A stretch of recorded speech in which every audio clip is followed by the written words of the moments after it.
Je salue chaleureusement les téléspectateurs et téléspectatrices de TV Fusion. Et dans notre émission Sans Tabou, nous recevons aujourd'hui Mégane. Bonjour Mégane. Bonjour Daniel et bonjour les téléspectateurs. Donc merci, je suis très heureuse d'être là, surtout avec toi. Et téléspectatrices aussi, hein? Oui, les deux, bien sûr. Alors Mégane, nous sommes ravis de t'avoir sur ce plateau aujourd'hui, dans cet échange. Je suis Daniel, docteur Daniel, mon pseudonyme, gynécologue, et nous sommes tous les deux sur la route de la sexualité. C'est ça. Pour accompagner les unes et les autres dans un épanouissement amoureux et sexuel. Exactement. Alors, mettre l'amour d'abord, l'amour c'est le final en général. Hein. C'est ça. Parce que quand je suis à mon émission particulièrement, je plante le décor dans le cadre du sexe pur et dur. Ben oui. Aujourd'hui, on met de l'amour, on met de la sexualité en deuxième, le sexe en deuxième position. Mais tu es sexothérapeute. C'est ça. Alors, qu'est-ce qu'on entend par sexothérapeute? Qui sollicite ton accompagnement? Je suppose que c'est des hommes, c'est des femmes, c'est des couples. Qui tu vois, je dirais, le plus souvent dans ces consultations? Alors, le sexothérapeute, en tout cas la sexothérapeute que je suis, donc c'est pour accompagner les personnes vers une sexualité qui leur convient lorsqu'il y a des problématiques, par exemple, au niveau du couple, ou pas forcément. Parce qu'on pense souvent que le sexothérapeute va agir sur les personnes qui sont en couple, alors qu'on peut déjà avoir un problème dans sa sexualité sans être en couple. Donc, c'est vraiment tout ce qui est psychique et mental qui se résulte sur l'acte en lui-même. Donc, ça passe par l'acte à 2, à 3, à 4, à 5, à 10, ou alors l'acte tout seul. Et c'est ça, c'est-à-dire l'autosatisfaction. Exactement. Alors, je peux comprendre, ça doit être passionnant, oui. Mais la différence qu'on fait avec un médecin sexologue et une sexothérapeute, il n'y a aucun contact physique, il n'y a pas de consultation, ni visuelle, ni manuelle. Et s'il y a un soupçon de quelque chose, la sexothérapeute dirige vers un sexologue. Vers un sexologue, un gynécologue ou un urologue. C'est ça. Et puis aussi, il n'y a pas d'ordonnance de médicaments non plus. Il n'y a pas de prescription. Voilà, c'est ça. Alors, c'est pareil lorsqu'il s'agit d'un psychiatre qui s'occupe, je dirais, des maladies mentales. Il traite avec des médicaments ou une thérapie. Oui. Et la différence avec un psychanalyste. On peut être peintre et être psychanalyste. On peut être sexologue et être psychanalyste. C'est ça. Fait, la sexologue, je me demande en fait, comme la psychanalyste ou le psychanalyste, il serait dans une action à aider à modifier le monde ou d'être au contexte dans lequel on fonctionne. Oui, voilà, changer c'est ça. Le monde d'être au monde presque, c'est-à-dire réfléchir sur soi-même, réfléchir sur sa sexualité, réfléchir sur ses désirs et pratiquement être unique, ne pas se confondre un peu à l'ambiance et puis je dirais être soumise ou soumis. C'est ça, et puis aussi la sexothérapie ne concerne pas que l'acte sexuel pur et dur justement, ça concerne beaucoup d'aspects dans la vie de tous les jours aussi, puisque en fait les sexothérapeutes, on observe des comportements sexuels qui sont dus, par exemple, à des blessures d'enfance qui n'ont rien à voir avec la sexualité, mais qui ont à voir avec l'affection. Donc, la sexothérapie, c'est quand même très large. On parle pas que de sexe et de pénétration et de fellation et de sodomie. On parle vraiment quand même de beaucoup de choses qui englobent la vie de tous les jours. Si je suis comme ça, c'est pourquoi. Donc, voilà. Donc, la sexothérapie, c'est aussi de la thérapie... au monde, au contexte, voilà, de manière à ce qu'on soit bien dans sa peau, bien dans sa tête, pour pouvoir éventuellement aller à rechercher le plaisir à travers le sexe. C'est ça. Je comprends parfaitement. Donc tu es incontournable, hein, au moins à notre niveau, de pouvoir savoir qu'il y a sur ce chemin quelqu'un qui écoute. Parce que nous n'avons pas forcément beaucoup de temps pour écouter, je dirais pas les doléances, mais le discours. Oui. Souvent pas forcément bien organisé.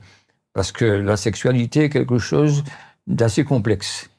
Et Sans Tabou, c'est justement ce choix du concept de l'émission pour amener les gens à être le plus librement possible dans leur discours.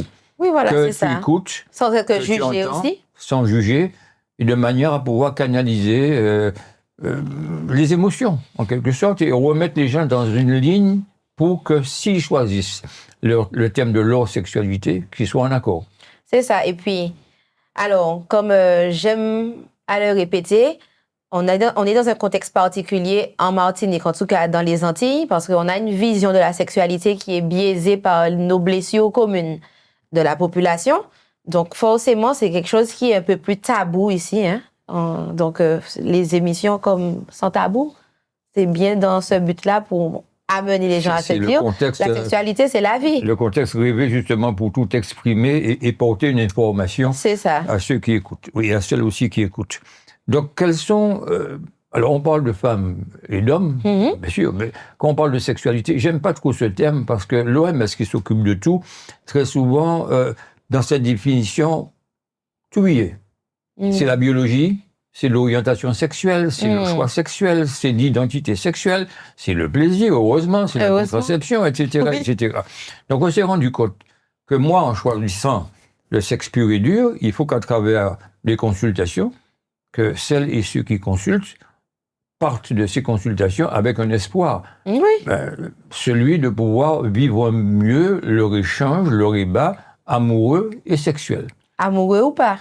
Amoureux ou pas. Parce que le sexe, pour moi, est un moyen supplémentaire de parvenir au plaisir, de découvrir le bien-être et en quelque sorte de découvrir et d'établir un genre de complicité qui permettrait à certains, les plus chanceux, de découvrir l'amour mystique et puis d'autres, tout simplement, une tendresse infinie, je dirais, qui pourrait leur convenir.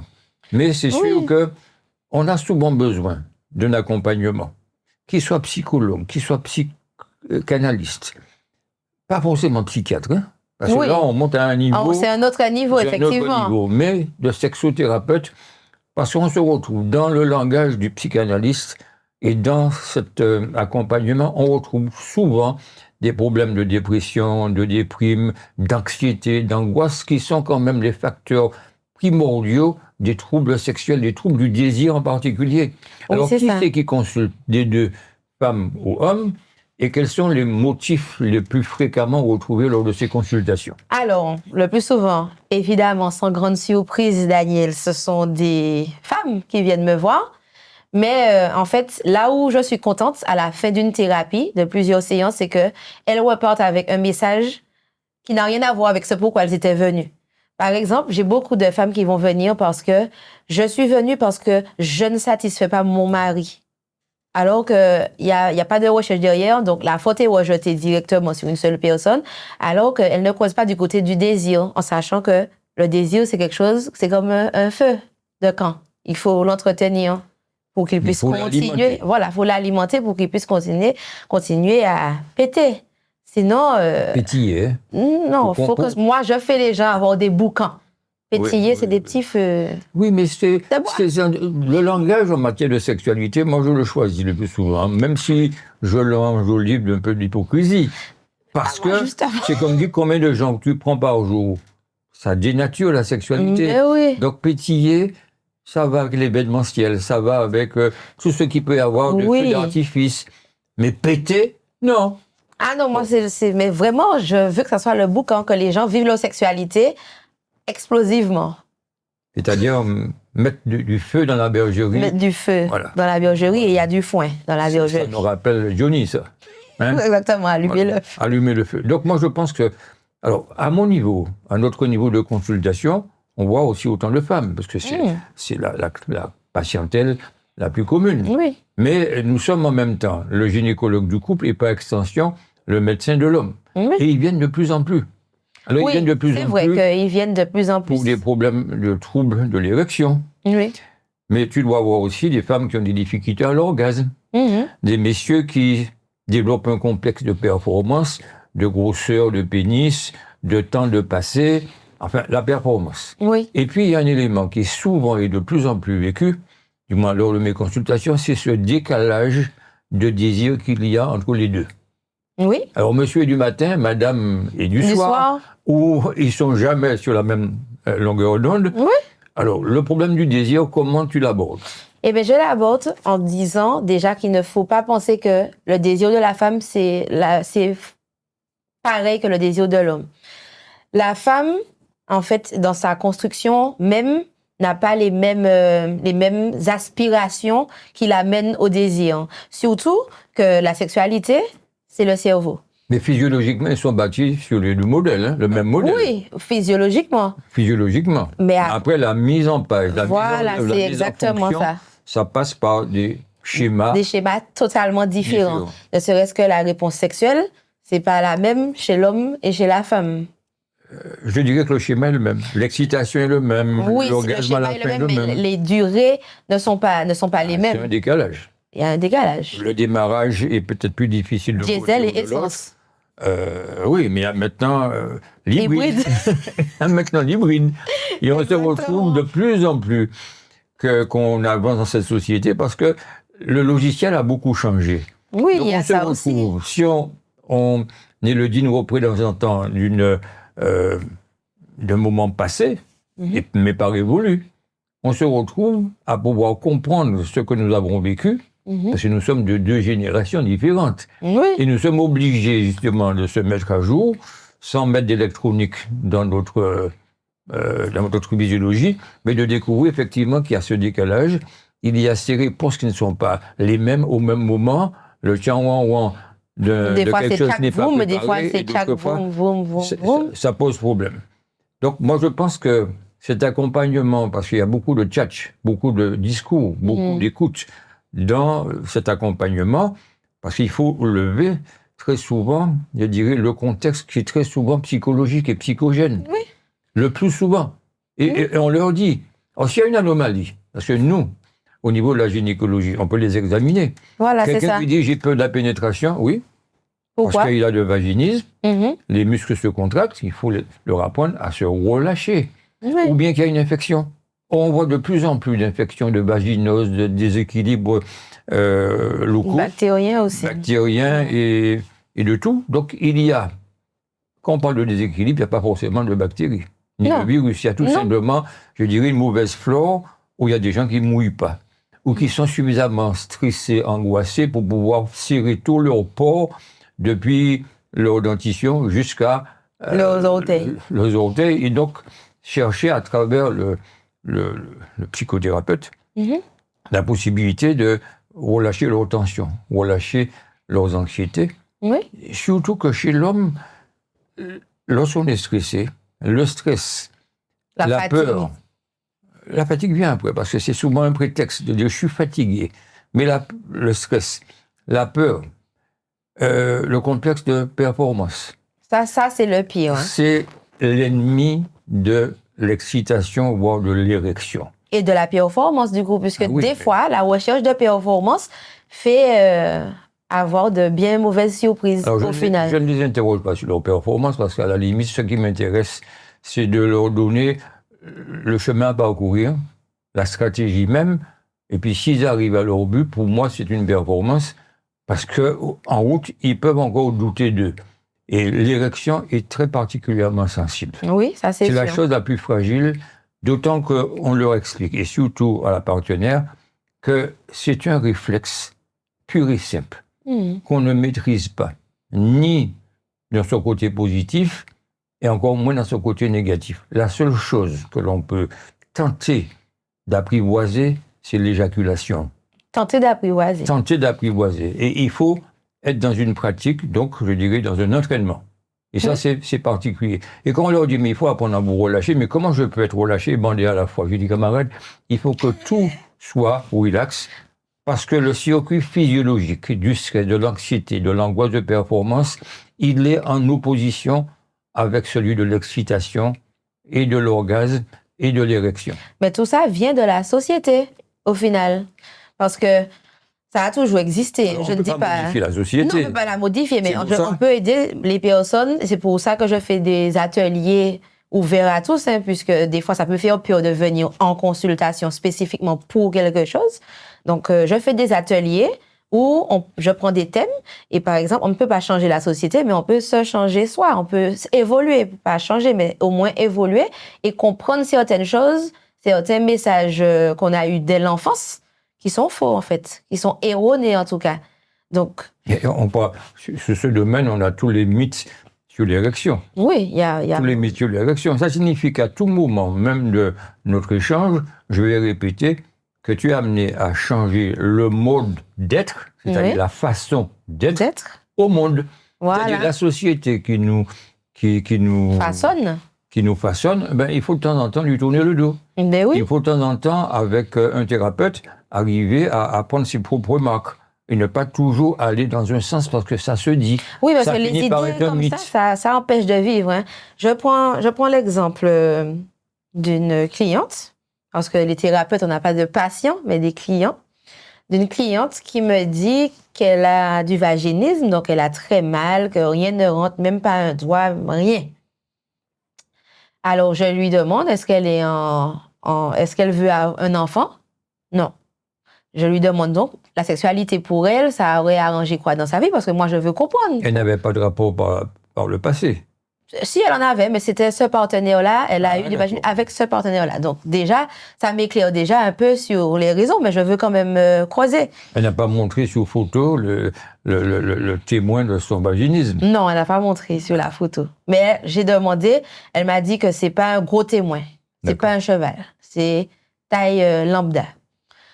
Et je lui demande pour elle la sexualité. Elle me dit, ben la sexualité, c'est la communion et tout, et tout, et tout.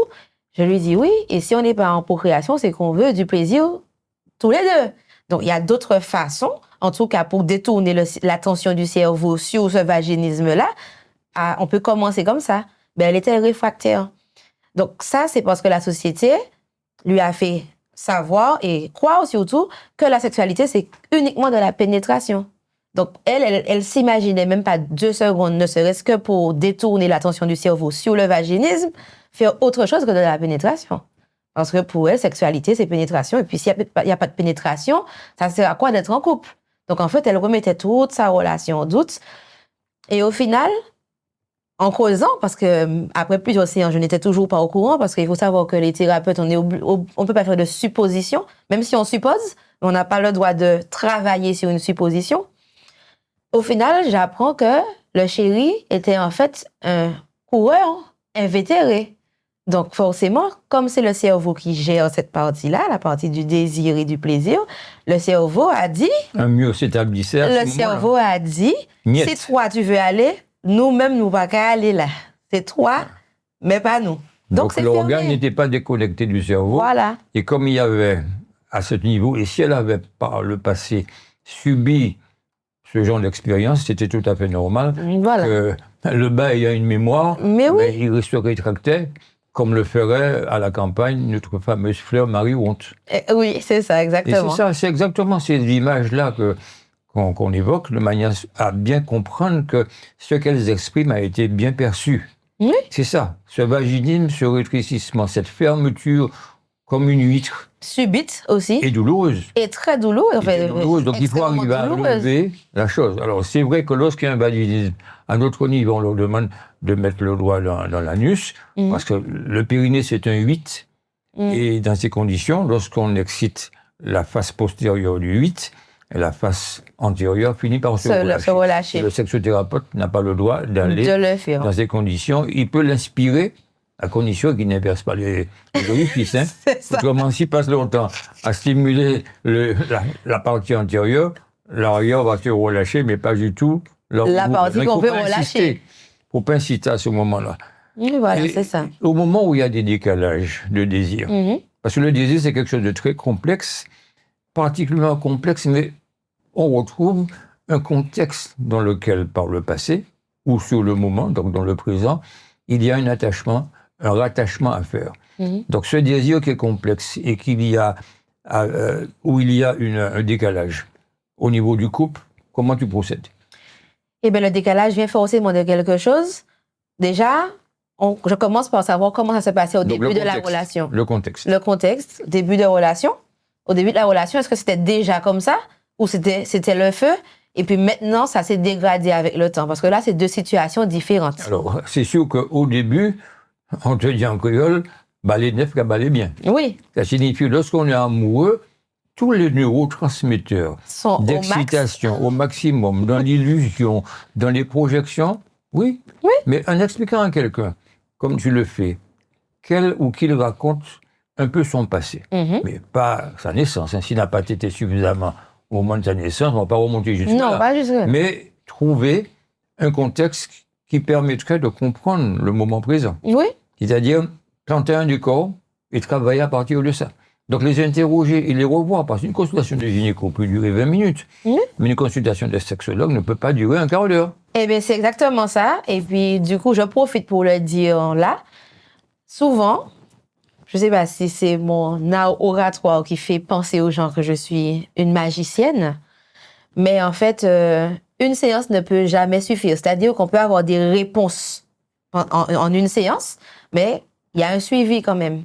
Parce qu'en fait, les personnes qui viennent me voir, enfin, en tout cas qui venaient me voir au début de mon activité, pensaient que en une séance, c'est bon, c'est réglé, ok, c'est parce que le gars m'a trompé, que j'arrive pas, donc c'est bon, voilà.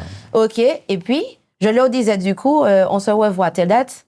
Souvent, j'avais le « Ah, mais je peux pas, finalement, mon chien est mort. » Et puis, on me rappelle dans un an. Ou ils ont compris sur le moment, ou bien ils se trompent sur comment on peut les accompagner. Ils rappellent ensuite. C'est parce que, sur le moment, ils ont certainement essayé de mettre en place certaines choses, mais pas avec les bons outils. Puisqu'en une séance, première séance, déjà, c'est la séance découverte. Donc, j'essaie de situer le contexte. Si le contexte est assez particulier, en une séance... Ou bien perçu, dernièrement. On ne peut pas savoir en une séance toute la vie d'une personne. Surtout qu'une question en emmène une autre. Cette question-là, ah bon, et pourquoi vous n'aimez pas ça? Et au final, ça me ramène à l'enfance de la personne. Donc, en une séance, on est en découverte. On a des pistes. À des relations antérieures. Oui, voilà, c'est ça. Des anciennes traumas. Des expériences. Voilà, c'est ça. Qu'est-ce que tu as dit, combat? Trauma. Traumatisme. Parce que très souvent, la sexothérapeute intervient aussi bien au féminin, sur la sexualité féminine et sexualité masculine, dans tous ces ébats. Oui. Et bien sûr, dans tous ces états. C'est ça. C'est comme fusion. Quand fusion s'enflamme, à la limite, je pense que l'information doit suivre. Et je pense que c'est notre but d'échanger sur des sujets, je dirais, relativement croustillants pour certains, mais qui posent problème dans certaines relations. Mais c'est ça aussi. Par exemple, la sexualité, c'est croustillant, la sexualité, mais jamais dans le bon sens. Dans toute sa vie. Mais c'est donc, c'est un mode à comprendre, sur lequel il faut s'informer, et dans le détail près, on n'a pas toujours fini d'ajuster. Parce que c'est deux cerveaux, c'est deux éducations, c'est deux parcours, et un état d'esprit sur le moment. Quand on voit par exemple les gens, et c'est la semaine bleue, donc on s'occupe beaucoup des seniors, on leur dit mais le désir est là, le désir est présent. Le problème c'est la mise en page qui pose problème. C'est ça. C'est tout simplement, je dirais, le fonctionnement qui patine, qui à un moment donné a perdu un peu ses repères, comme on le ferait en mécanique. Mais la sexualité n'est pas que du mécanisme. Ben non, c'est pas que du mécanisme. Ben, la preuve pour les différences de désir. Déjà, par exemple, la situation la plus fréquente en cabinet, le couple qui est ensemble depuis 8 ans. Au début, c'était génial. Et puis aujourd'hui, ma femme, c'est souvent la femme, hein, ma femme ne me regarde plus, ou alors elle le fait avec moi, mais que par devoir. Et finalement, quand on creuse, d'accord, et qu'est-ce qui vous dérange en soi? Ben moi, ça me dérange parce qu'il ne m'aide pas à faire la vaisselle. Et l'homme que je reçois en couple me dit, alors parce que je ne fais pas la vaisselle, ça l'empêche de coucher avec moi? Et il ne voit pas souvent le lien. Et puis déjà, le vocabulaire n'est pas adéquat. Il dépoétise, coucher avec moi. C'est ça, je réagis à chaque détail. Les détails sont importants. Et ça, le fait d'être en couple là, tous les deux, sur ce plateau, c'est juste simplement dans un jeu de rôle où il faut se rappeler à l'autre. Pour que, au niveau des couples, qu'il y ait, je dirais, un peu de poésie. Parce que la parole, c'est une caresse. C'est une histoire de coucher, que ça choque. On n'est pas forcément toujours à même de comprendre, sauf si on a le langage établi et que chacun accepte ses dérives. Voilà, c'est ça. En tout cas, je reçois différents niveaux sociaux et puis je m'adapte à leur langage. Avec un langage particulier. Voilà, quand c'est le mot en cas, j'accepte le mot en cas aussi.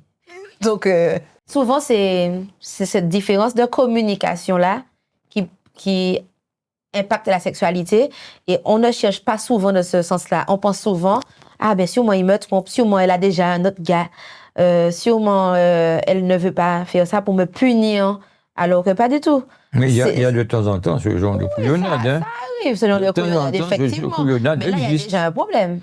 Oui, on ne peut unir et rapprocher des gens lorsqu'il n'y a pas de problème relationnel. Voilà. Quand le problème relationnel existe, il faut aller fouiller suffisamment pour au moins l'éliminer. Oui.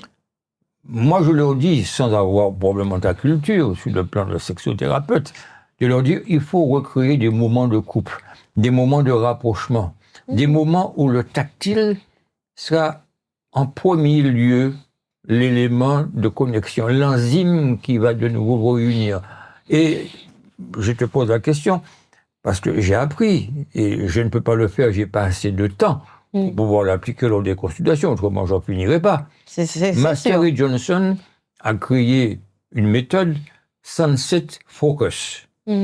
Sunset Focus a écrit S-E-N-S-A-T-E, Focus. Qui est une méthode où on remet le tactile au centre de la relation. Pour que les gens passent du temps ensemble, comme ils le faisaient au bon vieux temps. Au début de la relation. Où tous les transmetteurs qui allumaient le désir, qui enflammaient les deux partenaires. Il s'appelle comment le monsieur qui a créé ça? Master et Johnson. Eh bien, c'est la même chose que je dis. Il faut recréer des moments. Alors il y a même un appareil qui s'appelle Sunset. Ah oui. Et qui permet de stimuler par des vibrations les individus qui sont en mode anxiété, stressé, tendu, et qui doivent se balader entre les seins et la base du sternum. Exactement là où il y a le nerf vagal. Donc ça permet de relaxer tous les individus.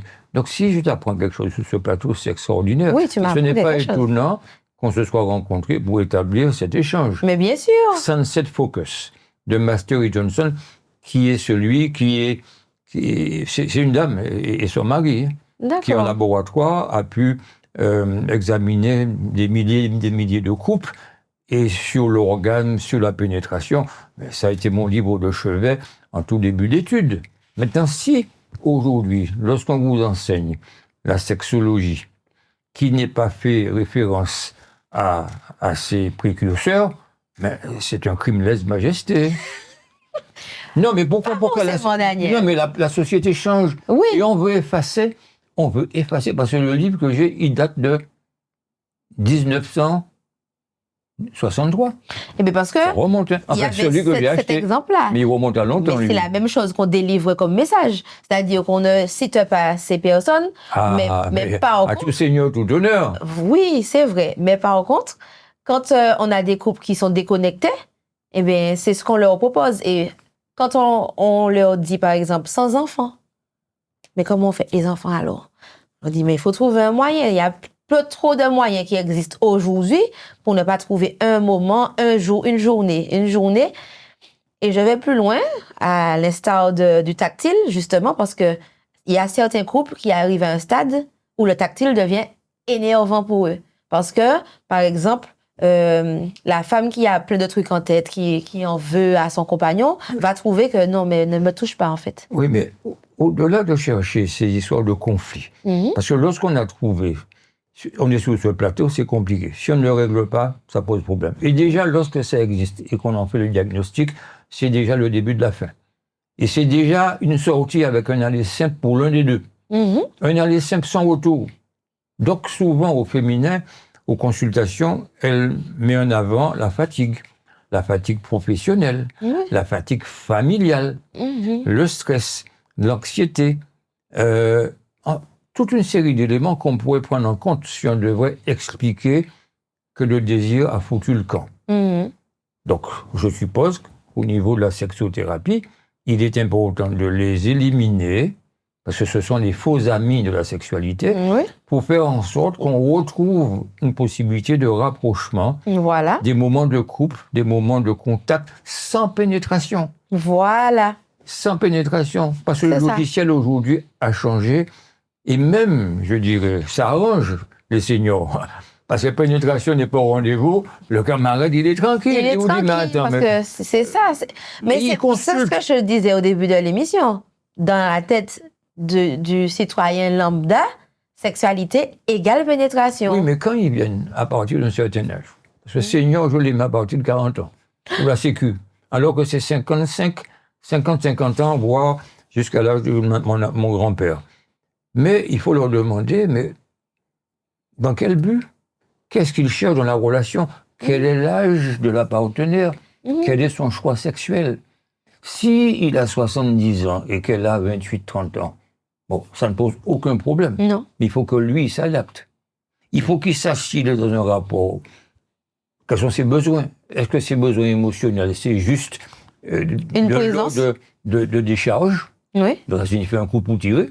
Oui. Donc, il descend tout simplement, boulevard Général de Gaulle, il tourne sur la droite. Avant de prendre la montée sur Balata, il est au bon endroit. Parfait C'est juste endroit. de la décharge. Maintenant, c'est taxé. Alors, pourquoi on ne parle plus de payant? Parce que taxé, ça peut être numérairement, mais ça peut être avec d'autres avantages. Oui. Mais il faut absolument fouiller ce détail de l'union, du rapprochement. Qu'est-ce que vous faites ensemble? Si c'est de l'ordre de l'affectif, si c'est de l'ordre de l'émotionnel, l'échange, si simplement vouloir se faire accompagner, bon ben, c'est sûr que la jeune n'est pas venue pour traiter dans un EHPAD. Donc on est obligé de fouiller suffisamment pour être dans une réalité la plus précise possible pour pouvoir jouer la stratégie la plus adaptée possible. Exactement. Quand la personne en face veut bien jouer le jeu. S'exprimer. C'est-à-dire jouer carte sur table, être honnête dans ses propos. Alors bien sûr, bien difficile, parce que c'est un sujet qui est tabou, les mots manquent. Mais il faut tout de suite tourner la chose dans notre langage à nous en créole, et le gars ou elle peut très bien se libérer et donner de nombreuses images que nous n'aurions pas soupçonnées s'il n'avait pris que juste le français pour s'exprimer. C'est un sujet qui est tabou, difficile à exprimer, mais une sexothérapeute a sa bonne place là, dans le suivi des gens, parce qu'on n'a pas le temps. Non. Même si on peut et on a envie de le faire pour être complet dans l'accompagnement, c'est difficile de rester 1 heure ou 2 avec une ou un patient, et lorsqu'on a le couple, il faut doubler le temps de passer. Et les gens ne sont pas forcément très à l'aise, parce que lorsqu'ils sont sous douane, c'est-à-dire... Mais c'est pour cela que je les reçois séparément. Le même jour, mais séparément. On s'est compris sous douane. Oui. C'est-à-dire que l'autre est là, la douane est à côté, et il n'est pas question de dire n'importe quoi. C'est ça. Rien à déclarer, rien à déclarer. Voilà, c'est ça. Et souvent, j'ai observé que quand les couples viennent, ben, c'est souvent, il y en a un des deux qui a mis un ultimatum. C'est jamais, enfin, pas jamais, c'est rare que ça soit une décision commune. C'est souvent un qui dit non, là par contre, il faut qu'on consulte parce que c'est notre dernière chance. Je t'emmène voir quelqu'un. Voilà. Ou bien et il donc, faut aller ça voir ne quelqu'un. fonctionne pas comme ça. Et lorsqu'on reçoit ces gens-là séparément, par moment, on revient tout à fait sur le diagnostic de départ. Bien sûr, puisque c'est-à-dire, monsieur n'a pas d'érection. Il y a un autre discours quand ils sont seuls. Il est réel. Il ou elle. Hein. Et le elle est autant dans son ambiguïté, dans son vice. Parce qu'il n'y a pas que les hommes qui le démon de midi. Ben, tu peux le dire plus fort, parce que c'est aussi une idée reçue que je souhaite casser. Quand les hommes disent oui, les hommes trompent parce que ils ont envie de se vider, tandis que les femmes trompent par sentiment. C'est faux. Alors je dirais, pour atténuer la chose, les femmes ont des rapports un peu plus qualitatifs. Mais on ferme la parenthèse rapidement pour dire que les hommes sont quand même de plus en plus comme ça. Oui, ça aussi, j'ai observé ce changement-là. Dans un rapport, parce que la non-performance les accompagne au fur et à mesure que le temps passe. Oui. Ça signifie que, je ne parle même pas de seniors, je parle d'individus avancés en âge. Parce qu'à un moment de la sexualité, pour moi, il n'y a aucune limite au-delà de laquelle le ticket ne serait pas valable. Ça signifie qu'on ne peut pas arriver à un moment donné de l'âge en disant je ne peux plus rien. On peut toujours être bien dans sa sexualité à condition qu'on sache qu'on ne peut pas être aussi performant que par le passé. Les prouesses du passé, c'est simplement arriver, regarder de temps en temps dans la bibliothèque, mais au masculin, on a la chance que Pfizer, quand bien même il nous ait fait des misères avec le vaccin, il y a de fortes chances que Pfizer ait pu avoir une légion d'honneur, tout simplement pour nous avoir accompagnés avec ses pilules, en particulier sa pilule bleue. La bleue. La meilleure. Elle n'est plus orpheline, elle a de nombreuses cousines. Hein. Oui, bon, maintenant, oui, voilà, c'est ça. Mais au masculin, il y a de quoi, sans pour autant considérer que le traitement de ces hommes qui présentent des troubles sexuels, que ce sera juste avec un comprimé qu'on pourra réduire et leur angoisse et leur porter une solution finale. Mais c'est là l'intérêt de la visite du sexothérapeute qui va les interroger pour connaître leur fond profond. Exactement. Et puis leur faire savoir aussi que sexualité n'est pas pénétration. Sauf si ça ne monte pas, leur main ne monte pas, le doigt ne monte pas, là je peux comprendre l'inquiétude. Mais il y a tellement de façons de se faire plaisir. Il y aura de toute façon, dans des tranches d'âge, même des 25-30 ans qui viendront consulter. Parce qu'ils vont découvrir qu'un jour, que plus jeune, on peut fonctionner au doigt et à l'œil, et à mesure que le temps passe, c'est tantôt au doigt et tantôt à l'œil. Oui. Ça ne marche pas toujours de la même façon. Exactement. Et s'ils ont la chance dans la transmission de génération, qu'on puisse le dire, qu'il faut nécessairement écouter ce qui s'est passé, même avec le logiciel qui a changé. La pénétration n'est pas un phénomène incontournable, que l'orgasme n'est pas obligatoire à chaque rapport sexuel. Oui. Et qu'on peut apprendre à jouir de façon tantrique. Ça, c'est oui, de façon tantrique, mais... Tantrique, en partage d'énergie. Là, c'est encore un autre... C'est encore très flou, hein, la notion tantrique. Ah oui, mais le mot, déjà, il peut Parce ne que pas ça a être été compris. détourné aussi, beaucoup. Il peut ne pas être compris. Mais c'est le moment de faire passer le message. Ben, c'est le moment. De pouvoir découvrir l'art oriental de faire l'amour. Oui. C'est-à-dire avec le regard, avec le toucher, la caresse. La parole, c'est une caresse. Et qu'on peut trouver à l'infini de nombreux moyens de satisfaire totalement gratuite. C'est ça. Et c'est ça qui serait important de pouvoir développer. Et donc ça arrange le senior. Semaine bleue, ils entendent toujours dire que vous avez un parcours. Si jeunesse savait et si vieillesse pouvait, ça signifie que si les jeunes avaient de l'expérience, et si les vieux avaient encore de la force, on serait dans un monde tout à fait idéal. Mais oui, mais ce n'est pas le cas. Le problème, c'est que Picasso disait, on est jeune à 60 ans. Manque de chance, on n'a plus de force. Et j'ajouterais, pour tous ceux qui, en semaine bleue, attendent de bonnes réponses, il y a la possibilité de passer cette troisième mi-temps de la vie en toute plénitude, parce qu'on a appris à accompagner le temps sans subir, heureusement. Et comme avec les progrès de la médecine, on a un allongement de la vie, il est important de comprendre qu'il est nécessaire de préparer ces jeunes vieux hommes et aussi ces vieilles jeunes femmes à pouvoir, je dirais, avoir confiance en elles et en eux.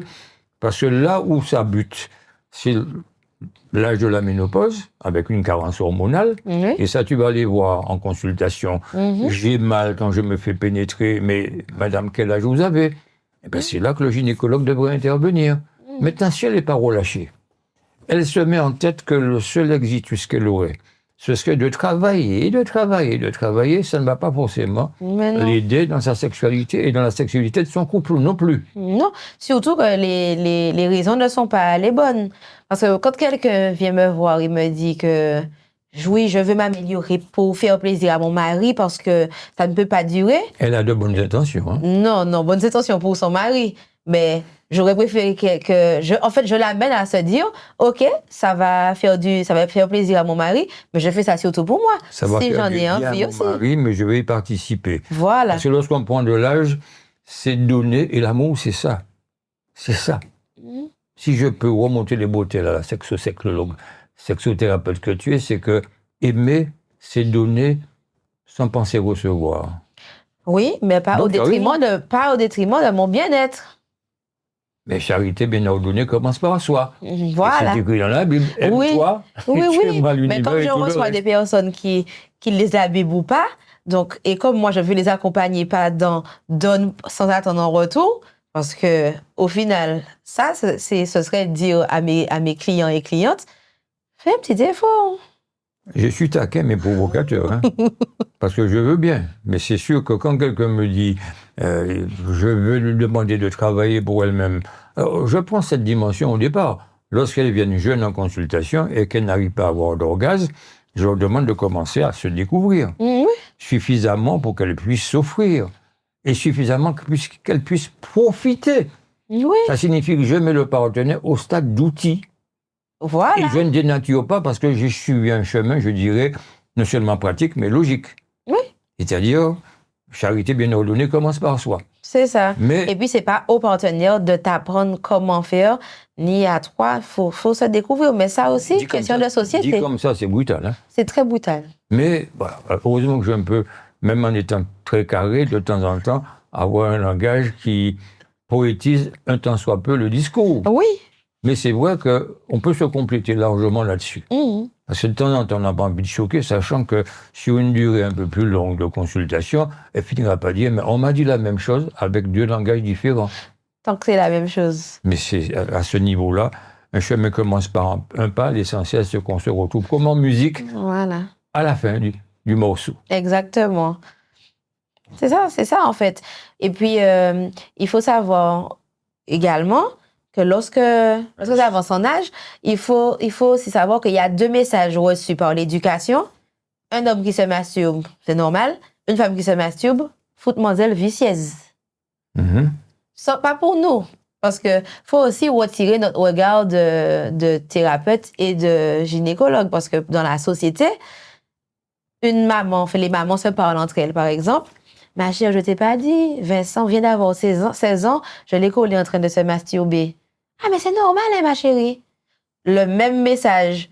Ma chère, je t'ai pas dit, Leslie en train de se masturber. Ah bon, mais pourquoi elle fait ça? Mais c'est bizarre. Ça choque les parents plus quand c'est une fille. Lorsqu'elles viennent en consultation, je les rassure. Surtout quand c'est la grand-mère, Voilà, je c'est la notre fais rôle. regretter qu'elle n'ait pas commencé plus tôt. Exactement. D'accord? Mais c'est vrai que 20% des hommes, il paraît, se masturbent au travail. Ah, oui. C'est une statistique qu'on retrouve, je dirais, dans des pages, je dirais, de bonne facture. Au travail. Alors, on peut comprendre. Quand chacun a son bureau, le problème reste, c'est qu'aujourd'hui, on est dans des space rooms, c'est-à-dire des bureaux ouverts. Des open space. Open space, yes. Voilà. Et c'est ça qui pose problème. Mais quand même, non, mais en open space, là, il y a un problème. Hein? Il y a un problème de ne pas pouvoir se libérer. Non.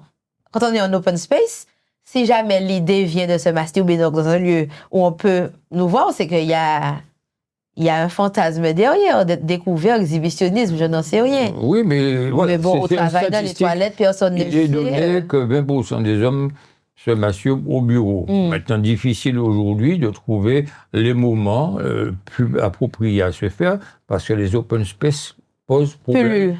Voilà. De plus en plus. Alors, est-ce qu'en haut lieu, l'administration a préféré faire cet espace pour un gain en surveillance ou pour casser la sexualité? Je me rappelle avoir fait une conférence à Somarec et il s'était demandé pourquoi on avait appelé un gynécologue là où on démonte des pneus. Je leur ai dit, vous pouvez mettre non pas des salles de shoot dans votre entreprise, mais des salles de baise ou de masturbation dans les pneus de Ferguson. Mais il faut un peu d'humour pour accompagner la sexualité. Mais bien sûr. Quand vous êtes dans 4 pneus de Ferguson, ça signifie que personne ne vous voit. Mais il ne faut pas crier. Non. Ça va résonner. Parce que la sexualité doit être joyeuse. Et si, à notre niveau de professionnel, on n'accompagne pas les gens en ayant, je dirais, une vision du bonheur, tout en sachant qu'il n'y a pas que ça. Pour faire le bonheur, il est quand même incontournable. Et dans une relation, de ne pas avoir de sexualité, c'est une chose. Maintenant, l'histoire de pénétration. Les gens beaucoup ont été très longtemps dans la génitalité. Alors qu'aujourd'hui, on est plutôt dans la sensorialité. Voilà. C'est-à-dire dans un rapport où les gens vont se découvrir, même soi-même. Mais bien sûr, mais en fait, ça commence par ça déjà. D'abord pour ça, c'est pour ça que je parlais de masturbation quand je disais. Le bébé se masturbe même dans le ventre de sa mère. Mais même oui. intra-utérin, lorsqu'on fait une échographie, on découvre que le petit garçon et les petites filles beaucoup plus tôt que le petit garçon. Plus tôt. Mais elles se retrouvent frigides lorsqu'elles sont dans une vie aérienne. Voilà. Mais ça s'apprend. Et pour rassurer... Ça s'apprend quand on est dans le bon contexte ou qu'on a quelqu'un qui peut nous dire... Lorsqu'on est bien accompagné. Voilà, et on est sur ce chemin justement pour pouvoir leur montrer la route. C'est ça qui est important. Oui. De parcourir correctement les choses, de pouvoir se découvrir. On peut utiliser tous les mots. Masturbation, si ça peut choquer, parce qu'il y a une connotation religieuse, je dis de religiosité sur ça. L'histoire, elle est peut-être interprétée par chaque individu à sa façon, mais une auto-satisfaction, voire se découvrir, c'est la base. Ils le font, on le détruit après, au cours de l'éducation. Il faut qu'ils se retrouvent. Et quand on demande aux patientes, est-ce qu'elles se découvrent, est-ce qu'elles se caressent, la réponse est difficile à venir, parce qu'il y a un peu de honte qui s'installe. Oui, et pas chez l'homme.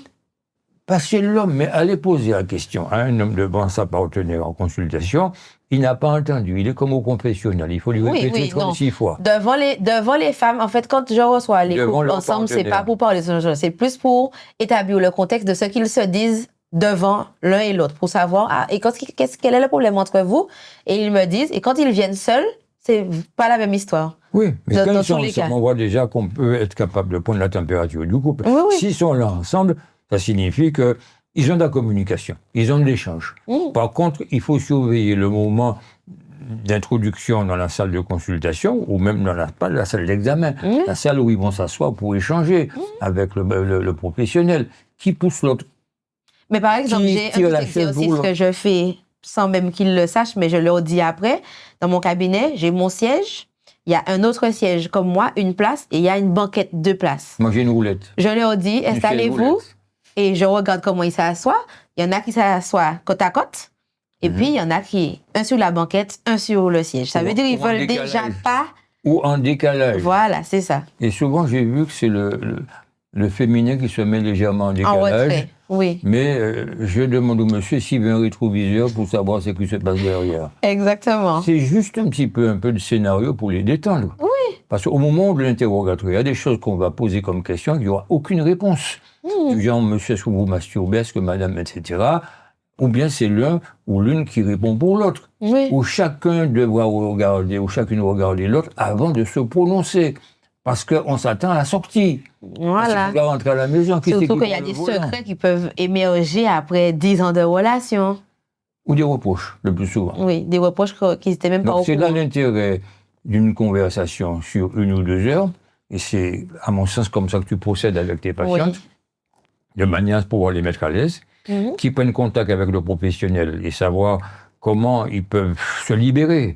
Une fois qu'ils sont dans ce rapport, on est presque à la limite à devenir, pas comme dans un confessionnal, mais un peu des confidents.